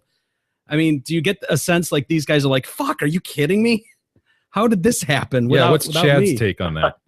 Yeah, I think there must have been more hard feelings in there. So Chad Channing was wonderfly helpful during the creation of the book, but he didn't want to interview. He's almost fed up of talking about Nirvana, and of course, in the midst of it all, he was turned down for attending the Rock and Roll Hall of Fame. So I think he felt a little bit burned by that. That's a shame. Dave Foster's essentially been portrayed as this kind of slightly violent little redneck dude who got thrown out of the band for drunk and disorderly or something. And again, it's a bit of a sad portrayal of a guy who just didn't quite fit the band mold and had his own thing going on. He was a much more gentle fellow to deal with and very sensitive to what had been said. It took a long, long time for him to agree to just take a read of what I was doing, take a look. Aaron's different. Aaron Burkhart's a funny one. He just seems to have enjoyed the fact that some big checks came in with the Light Set box set, and that he's been associated with something great. He doesn't seem to harbor a bad feeling for it, but I can imagine at the time it must have felt very different. You know what stood out to me too, Nick, as I read this book, especially towards the end, was you read a lot from people who are like, yeah, we'd run into Dave Grohl and Chris Novoselic. They would go out, they would hang with people backstage. But Kurt was in this whole other world. Now, this is probably when the drugs had really taken over, and he was very, very isolated from everybody. And it seemed like there was a lot of depression, drugs, but all kinds of handlers and people that had insulated him. And I get it in a sense. He's the superstar of this superstar band, and you want to protect him and make sure the money's coming in. But it seems almost like nobody really did anything to help this guy. And maybe they couldn't, or maybe they tried, and I'm not aware of it. Did you get that sense at all? I guess I didn't come towards it in the sense of, the kind of handlers just keeping the money rolling. What I got this sense of is all these people doing their jobs, at the center of which is this person they all know is a bit unstable. So people like you and I are running around, arranging tour schedules, getting the food ready for these massive events, getting all the lighting rigs set up, and yet all the time they're totally unsure whether the person at the center is going to turn up. Is this all going to be a massive waste of time? So Steve Turner of Mudhoney talks about the first shows of the In Utero tour. Nirvana haven't been on tour basically since the Australia tour of '92, and he says that the people around Nirvana were openly scared. Everyone was nervous. No one knows what's going to happen because they can't tell if this guy's going to turn up and collapse on stage. They don't know if he's going to just not bother turning up at all. So it's that difficult balance between giving someone their freedom to do what they want to do and then having to try and run something around it as well. So I ended up with, I think, a certain degree of sympathy for anyone trying to work with Kurt Cobain at that point in time. I think some people are probably going to be disappointed reading the book that he does become this ever more ghostly and absent figure. But that did seem to ring true to the experience of the bands who were around them, that the social side of the early days has kind of passed away. Instead, there's this gentleman who kind of ghosts in, does his job, and disappears again. And that is sad. Nick, at the outset of the book, you say something interesting that, one of the great things about Nirvana is we'll never see them in a Pepsi commercial, or we'll never see them, have a wardrobe malfunction at the halftime show, things like that. They're sort of, put in this time capsule, frozen forevermore. If Kurt was alive today, what do you think Nirvana's impact on music would have been? Where do you think they would have gone? I can imagine they'd still have that place in history for that sudden flare-up, but it's that awful thing where everything you want turns into something you have. No matter how great it is, there's a point where you no longer appreciate it. So people probably don't appreciate now that, Pearl Jam were massive, and Pearl Jam outsold Nirvana by a million miles, or probably more accurately, a million records at least. But Cobain's death does kind of insulate him in a strange way. That was Victor Poison Tet, a guy from a New York band, who made that quote, and he was probably bang on the money. That once you no longer get old, once you no longer put out the difficult next album, once you're no longer being tested against whatever the current sound of the moment is, that's it. You last forever. Mm. Where would he be now? It's a nice thought in a way, that maybe you could end up with a happy person here, someone who has found some sort of peace, but I guess we never know that. I certainly don't think that he was spent, as it were. There would be more to come, but by the time he dies, there's barely been any full songs in quite a long time. Most of In Utero, I think half of In Utero is written before Nevermind is released. Mm. So what we're looking at is a guy who pours music out for quite a few years, between about 1987 and 1991. He's pouring music out into the world, and then he kind of stops. Nirvana don't perform much. They spend so few days in studio together, it's unbelievable. So like half as much time as they did when they were just this poor band that could barely afford studio time. The retreat is so complete that you have to look at the idea that he'd almost have to start again. How much of that do you think is Courtney Love's impact with Nirvana, or drugs impacting Nirvana, or something else entirely? I guess I always feel sorry for the females entering the band, I suppose, because I think Courtney Love doesn't end Nirvana any more than Yoko Ono ends the Beatles. In both cases, the bands are perfectly capable of destroying themselves. Mm-hmm. So by the time Courtney Love gets on the scene, Kurt Cobain, it's very hard to tell whether there's a single year from the time he turns 16 that he isn't on some form of chemical addiction, as it were. So by the time he suddenly has all this money thrown at him, he's already been going around Europe nodding off during interviews. So the full-on romance with Courtney Love comes ever so slightly after this kind of peak of his interest in heroin. Mm. So does it keep him there? Probably. I mean, in the end, Courtney Love becomes this place he can escape to, and also, depending on how heavily one thinks that Cobain had problems with mental health, that idea of the perfect family is something that interests him. He doesn't necessarily want to be the man on stage anymore. And that's probably where she's most dangerous, in a sense, that she does give him an alternative. The idea that he could just stop. Now that's curious, is whether he could have ever stopped. Yeah, it wouldn't have been easy. Nick, thank you so much for the time. Nick Soulsby, I Found My Friends, The Oral History of Nirvana. If you're a fan of Nirvana or that era, especially, I know they hate the term, the grunge era in the Seattle zone, you'll definitely get something out of this book. Thank you so much for the time, Nick. We really appreciate it. Thanks, Nick. Thank you guys very much indeed. Have a good time over in Detroit. Thank you. We will. Take care now. Bye-bye. God, it's weird reading this book, and people will get something out of this book for sure if you're a fan, and I'm sure most people are.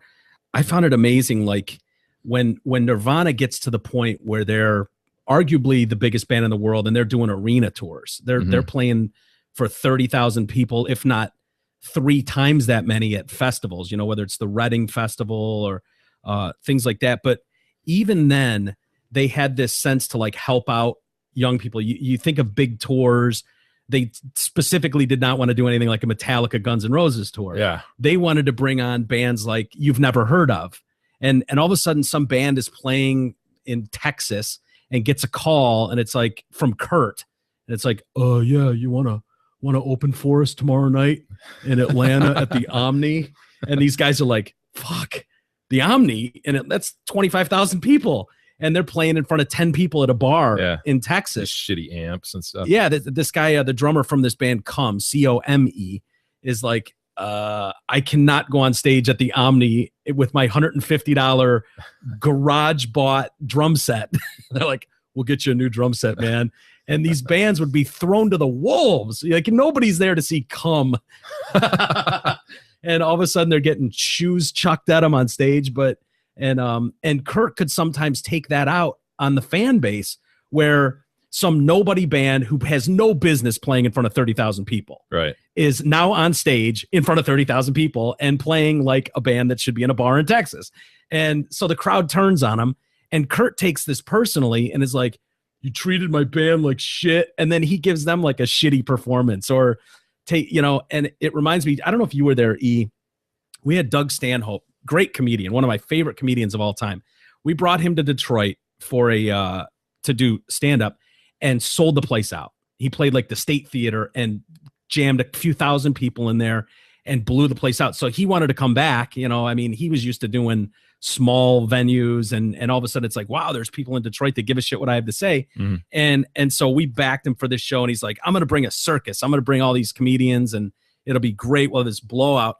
And he brings these comedians on stage who are essentially raw open micers. He's bringing Big E on tour with him. Big E would do it. No, Big E would perform okay in front of a large crowd, I think. But some of these people are up there with like notepads, and they're I'm dead serious. Chick came out there with her notepad and was like, wow. So, and in front of a few thousand people. In front of a few, and people are like, get the fuck off the stage. I mean, in Detroit, you can't go up in front of a crowd of people in downtown Detroit and expect them not to murder you. What Doug is like, these are his buddies. These are his friends. He might have been banging that chick for all I know. And so he comes out, and he's like halfway through these people's set, he's like, you motherfuckers. He's like turning on the crowd and taking it out on the crowd and yelling at them like they are the assholes. And I'm like, dude, you kind of have to know what you're dealing with. There's a starting point that every band or person went through, and it's almost not fair to bands like this to throw them in front of 30,000. Well, that was that whole anti-establishment kind of annoying thing about them, though. Yeah. Okay. Yeah. But that was their thing, man. Yeah. Yeah. But I'll tell you again, the oral history nature of this, I think, gives this book some credibility. It's more interesting to me to read from people's mouths, at least according to what this guy put down is from their mouths, than to read Nick, summarizing the era. Yeah. Obviously a Londoner, right. Sitting there writing about the Seattle scene. So to have him just kind of organize it with a quick paragraph and then of statements by different people is pretty cool. Yeah. It's laid out interestingly enough. And it's like, here's what happened. And then here's these four people's opinion about that scene. And they might not be totally the same, but for the most part, they all kind of have the same recollections about what it was. And it does lend to credibility, I think, too, the way he said it about the rose-colored glasses. Like, it's very easy to look back and go, oh yeah, Pearl Jam was amazing the first time they ever plugged in their amps. And it was like, no, they weren't. Yeah, the first part of this book is like, yeah, there was really nothing remarkable other than Novoselic was really tall. Yeah. I remember their bassist was super tall. Yeah. There's a lot of people, too, that'll say stuff like, yeah, I saw him. I left after 4 songs. Nothing struck me as all that remarkable. They seem like any other shitty band from the era or from the area. And, I wish I could tell you some story, but, honestly, there was absolutely nothing remarkable about it, except that the bass player was really tall. Yeah. Like you or Nick said during the interview, they were on tour with bands that were headlining.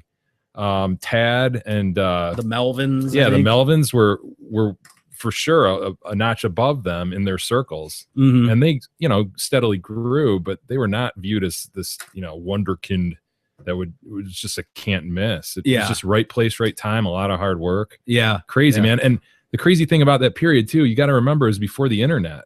Yeah. So they couldn't just record shit and post it and get it out there. It was back when you're passing around cassettes and just telling people about it and driving around in these friggin' vans, these shitty vans, and just asking venues, hey, can we play here? They play for free beer. Yeah. And just hopefully pick up a couple new fans. Yeah. Crazy time. It's nuts. College never radio. happen again. No, those days are long gone. It's crazy. But if you're a Nirvana fan, you definitely you'll get a lot out of this. Again, it's I Found My Friends: The Oral History of Nirvana by Nick Soulsby.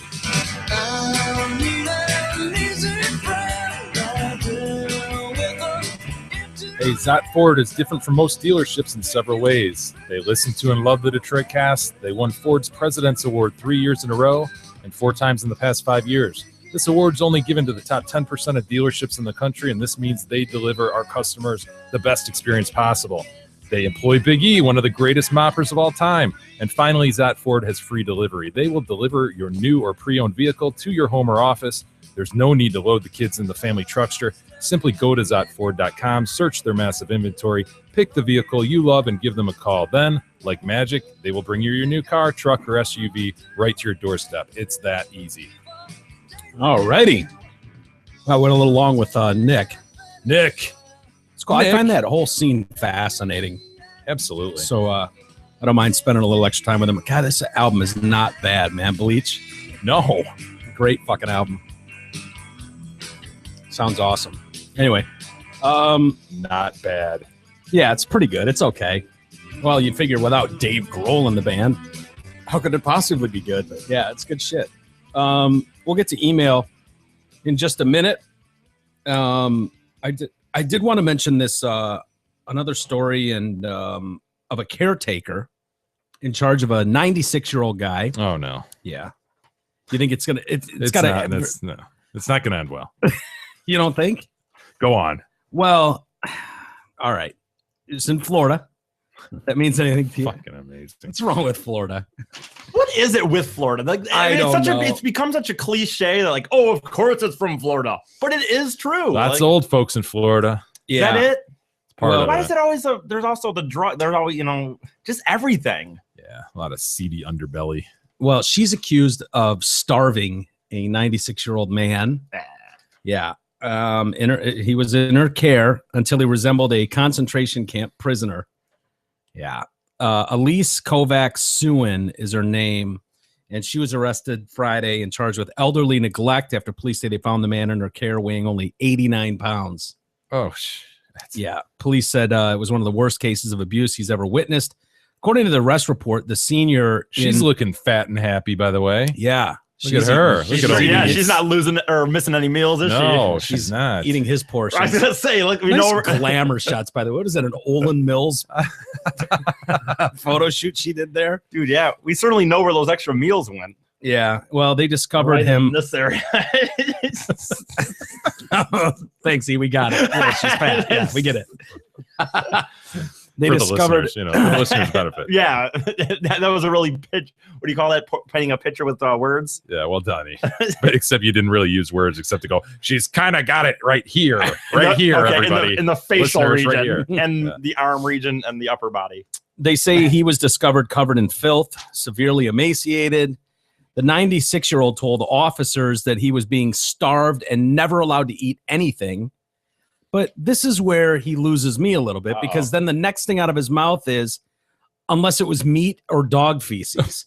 Well, so there's options. So either she's not allowing you to eat anything, as you just said. Does this go to his credibility, Jay? Absolutely. Or meat That's or dog inconsistent. feces? It's totally inconsistent. Now get your story straight, old man. Meat and dog feces. Don't forget dog feces. Hey, dogs eat it. So by the time police rescued him, the victim could not move his hands and his knees were I'm locked not sure together. we have a victim. what kind of meat? The choices were meat or dog feces. So what was the meat option? I mean, was it? I'm sure it wasn't filet mignon or something. You got filet mignon or dog shit. What's it gonna be, old man? God, I'm so tired of steak. I'm a vegetarian. What is he, a vegan or something? Actually, a vegan wouldn't be able to eat dog feces either, probably, right? Because animals made that. Yeah, you're right. So if he was a vegan, maybe that was the issue, Jay. He was a vegan. I think vegans by rule won't eat dog shit. I'm pretty sure that's how that goes. It's produced by an animal. Yeah. If they won't eat eggs, I'm sure dog shit is off the table for vegans. That's the problem. He's too strict on his vegan meal. He's wasting away. I mean, I'm sorry, I get it, but you got to, get away from it a little bit. Talk about a will to live, though, man. You're 96 and you're, down to 89 pounds and you're still hanging in. Yeah. You would have given up 20 years prior, God, right? yes. 40 pounds ago. Shit. God, yes. Although I just might have probably ate the meat or whatever, but whatever. Like, well, I don't like bologna. If it had been bologna, I might have said no. How about pimento loaf? No, absolutely. Yeah, I don't know what those. I I'd don't rather like the dog shit. right. Give me a double helping of dog shit. Keep that pimento loaf to yourself. Gross. I'll have the dog shit. She was arrested after she brought this half-starved man in her care to a Florida hospital. What was He was complaining of digestive issues. I can imagine. After so what was much he even filet mignon. digesting? Dog shit. The staff there contacted the State Department of Children and Families. A doctor at the hospital said the 96-year-old Floridian looked as if he had emerged from Auschwitz, one of the death It camps. seems like an odd remark to make, whether it's like true or not, to literally say Auschwitz. Yeah. They said it was elder abuse and homicide by starvation. Strange that she had like this moment of clarity, like this man needs help. Yeah.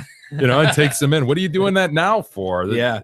God, dude, And did he's she down think to that 89. he looked normal enough to go on? I mean, maybe she just figured at 96, everyone's going to look like shit. So throw a flower in his hair, a blue one, of course. We don't want to, confuse people. They offered him food at the hospital. He ate like a starving dog. God. Poor man. That poor man. God, isn't it at that point though? You almost can't. You don't want to eat that much right away, right? You're not supposed to. Probably. He had to be spoon fed too, but he was just gobbling it down. Police believe she was deliberately starving the man to get his money. That's what I knew. It had to be something, right? Yeah. He was afraid that he was afraid of her and claimed she was trying to get his trust fund in her name, but he was resisting her efforts. Hence the dog shit. Well, Yeah. He had a strong will, that man. I'm telling you. Absolutely. She's, of course, pointing the finger and blaming others. She says that she never starved him. She pointed the finger of blame at the man's family, accusing them of refusing to look after him. How about the dog that pooped on the plate she gave him? That's true. That's a good point. Yeah, Goes one step further. Yeah. Dog feces. And caseworkers How said did that even shows is going to give him some choice, and one of them is dog feces. Some dog just shit on the lawn a week Right, earlier. she's She's like, that'll I'll work. That'll do. Yeah, I'll give you meat or this. But the caseworkers are like, yeah, we went by the house to check on this old man a few months back, and she wouldn't let us in. So she's So full of what did they shit. just say? Oh well. Yeah. She says, "Hey, we're here to check on Wilderby or what or Willow or I don't know some old man name." Yeah. No, but they just went to say like, "Hey, we're here to check on him," and he just said no. Say okay. Well, see you later. We did our job. What? Nothing more we can do. Put that file on the bottom of the pile. Well, Yeah. What? It smells like dog shit in here. Everything okay? Everything's good. Beat it. Okay. All right. Good. oh, Good. well, Very good. nothing more we can do. Done all we can. All right. Let's get to some email. We What do you have got some there, email, Jay? Mike. Patrick writes in, Hola, Senor J, Senor Mike, and Big E. Hey, Just back from chaperoning my son's senior trip to Cancun. ugh. Can't tell you how many times I heard, I'm never going to drink like that again. All in all, a good trip. Prepared the boys for drinking and the girls. Let them do their thing, and it was a good trip. Met other chaperones and had a good time ourselves. Thought we were prepared for everything. The one thing we didn't prepare for were the cougars. On our third night at the resort, we were playing cards in the lobby bar with our parents, with other parents, and a ruckus erupted on the side of the lobby by the elevators, security coming in and everything. So we got up to make sure it wasn't one of our boys, but we weren't so lucky. Apparently, these two cougars were taking one of our boys and another boy up to their room. Awesome! Are you kidding me? The moms didn't take too kindly to this, and hence a fight started. Nice. Good times. Damn it! The two ladies were escorted to their room by For what? security and promptly left the next day. Why? A lot of talk amongst the boys the next day about what could have been. Wait, what were they escorted away from? Yeah, I don't know. Because of but why? Some misunderstanding. Yeah. The fisticuffs in the lobby, of course. Oh, so there was a little disturbing the peace, I guess. Patrick finally says, please make Eric say room service, amigos. Jesus, fuck. Come on, E. Room service. You know, I listened to amigos. myself do this the other day because I was listening to old episodes. You for- sound good, great. isn't it? You It sound, sucked. it's No, huge I realized how improvement. bad it sucked. You're being Room hard on service. yourself. No, I'm not. I'm being Yeah, easy you are. on No, myself. it's getting good, dude. That's really good. Room You're service, that's really whatever. close. Just try it. Fuck one more you, time, it's dude. not It's close. so. It's right It's there. right there. No, it's Almost just like me I'd say gargling right in on my the- mouth. You gotta literally right finish. on the tip of your tongue. You Come on, gotta E. finish it. You got this shit. Come on. The Poos wants to do it instead, I think. Yeah, the Poos is good at it too. Room service. Room amigos. service. rooms. I can't. Yeah, that was finish good. it. You got that. Amigos. Say Bruce. amigos. Stop. No, I'm not. I already did one word. That's enough. All right. Mike writes in. That was good though. By the That way, was awesome. By the way, I like how he kind of said in one sentence the kid said, I'm never gonna drink again, but then he said, I get it right for more drinking, and I said, I thought they said they were gonna drink again. Yeah, it's funny how that happens. I said it a few times. I think we all have. Mike writes in the King, the Beagle, and that son of a bitch man child. I'll take King. Take King. No, I get King. Fuck, I'll You take can be Beagle. son of a bitch, man, child. Guys, can we do something about E and his inability to read 3 sentences on the Zot Ford reads? It seems like there are 3 possible reads that are done throughout the show. This son of a bitch works for the company and has no idea what cars they sell. I don't know it's anything impossible about. to read a spot without True. fucking it up. This clown has more time on his hands than anyone else in the show, and probably all the listeners. After 14 years in business, you'd think he'd be able to speak on air. I haven't been in the business for 14 years, and you know what? I don't know. 13, and sorry. even though I worked there, I don't know shit about cars at all. I couldn't tell you a fucking Fusion from a Focus. It is so frustrating listening to this fuck stammer and struggle through a promo. After 32 years on this earth, almost half of his Not life 32 spent years, in the industry, 31. and he can't transfer words on paper to a microphone. Maybe instead of taking that 4th daily trip to Pound Town, he could spend, I don't know, 3 minutes and practice a read or two or whatever. Drives me crazy. All I What hear is say people you? talking about the sponsor and awareness of the sponsor. If I don't suck at these reads, then they just go over people's heads and don't even listen. So Wow, that's very savvy. It's a businessman. Yeah, At he's got bottom, this he's a all thought businessman. out. Anyway, the show's fantastic, and as always, any word on those TDC mugs that are coming out, I've been checking the website daily. They're coming, sir. Yeah, I should have another proof tomorrow. I got Cool. a note saying that it'll be delivered tomorrow. So Good day, sirs. I said good day, Mike. thank you, Mike. Yeah. Let's see. Scott writes in counselor, rockstar, and normcore. I take Rockstar. I get counselor. I said Rockstar first. No, but normcore douchebag fits you so well. yeah. So you get that one. I believe you're about to have pending litigation brought against Jay's Detroit cast. Uh-oh. Says Scott. In yesterday's episode, while you were forcing the aforementioned D-bag to do a Zot read, he misread the Ford Focus line as Ford Fucus. Yeah. Remember that? Yep. While you indicated that he was reading ahead, I beg to differ. This sounds like a clear, open, and shut case of dyslexia, which would likely put E into a protected class of disability sufferers covered under the ADA. Now, counselor, being well-versed with said Americans with Disabilities Act, I expect you to immediately rectify this situation by providing E with whatever accommodations are required for That's a him good to point. perform his duties. Post haste. Yeah, that's a good point. So what do you want? What do you want me to do? Like write everything backward? I want you to make it so I don't have to do anything. And What I really want is to be able to sit here and eventually make a lot of money, but not have to do see, anything. that's an undue hardship, and you don't have to reasonably Oh. accommodate if there's an undue hardship. Damn it. Elise writes in the Bullshit. barrister, agoraphobic, and masturbator. I got barrister. I said Bullshit. barrister Dude, you're not first. qualified. I said it You're not first. qualified. I said it How first. can you take barrister? How can I I got barrister. You got agoraphobic. Okay. Is that and- won't leave the house? Yeah, and you're the masturbator. Listening to 319, I can't believe it's 319 already, nor can I. Yeah. And Jay is trying to get E to do a Zot read. E states he doesn't read out loud so good. Although I swear he said he doesn't read out round.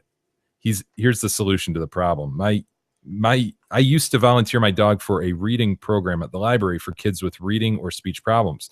The kids sat in a quiet room and read out loud to the dogs. It worked because dogs don't correct like parents or mock like peers and siblings. Maybe Big E needs to spend some time alone with the poos and read out loud.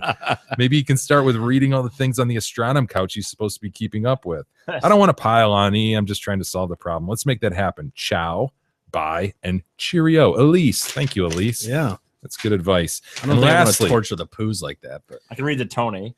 and lastly, Yeah. Mark chimes in. You guys have turned me into a monster, says Mark. uh-oh. My wife's company rewarded their top people with a trip to the Dominican Republic, and I got to go as a spouse. There were a couple of work functions, so I was left to hang out with other wives. Lo and behold, much to my surprise, I saw something I had to follow up on for the sake of the show. One of the wives was a kind, perfectly normal-looking woman. We'll call her Betty. She had 2 normal legs, a normal left arm. I don't like where this is going. I love where this is going. but an odd deformity that gave her right arm and hand gave her a right arm and hand of a fidget. Normal left arm, right hand of a fidget. Here is this normal looking woman with a short stubby right arm. It was no big deal for anyone as she was quite comfortable wearing her bikini around the resort. The arms seemed to work as normal. I made it my business as an unsanctioned TDC correspondent to monitor and track the behaviors of this person. Here are my notes. Oh, no. Jesus. Putting on sunscreen. God damn it. Fidget hand holds bottle, squeezing lotion onto normal hand. This guy's Fidget hand does the chest. Left hand does the rest. Cutting dinner. Oh my God, is this guy wild? Steak was tough that night as the fidget hand held the fork and the normal hand saw the meat. Oh my God, because how it would have looked like this, Jay. Yeah, I know. Picking bathing suit out of crack.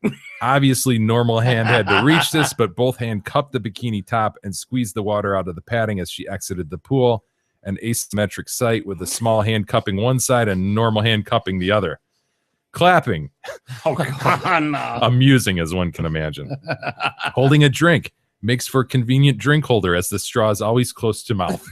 Oh my God. Betty was a nice lady, but the whole time I was taking mental notes for you idiots. I feel like a monster. I tried to get a pic without being caught, but was unsuccessful. There were group photos of the trip that my wife will get access to. I'll pull a few and send them along.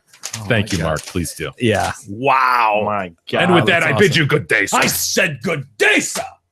All right, God, let's dude. call it there. Thanks, everybody, for listening. Tomorrow, we're going to end up going a little bit late. For most people listening in the morning, it won't matter. It'll post it at the normal time. But if you do watch this live, he's going to be at the Podcast Awards, and you can watch it streaming live at podcastawards.com. 9:30 Eastern. 9:30 Eastern time, yeah. Starts live at 6:30 on the West Coast, but 9:30 for us, and then we'll go shortly after, I don't know what time, because you've got some other stuff going on. What 10-ish. 10-ish. Okay. So maybe a half hour late. And with that, we'll call it a day. Thanks again, everybody, for hanging out with us. We really appreciate that, and we'll see you guys tomorrow. We'll do it all over again.